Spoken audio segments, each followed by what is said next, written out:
అదిగో అదిగో భద్రగిరి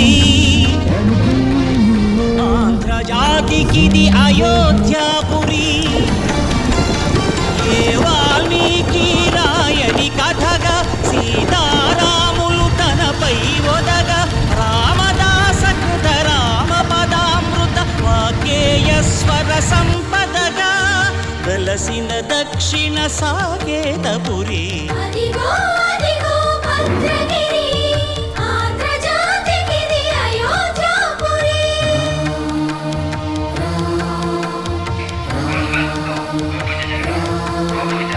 రామనామ జీవన నిర్నిద్రుడు పునర్దర్శనము కోరిన భద్రుడు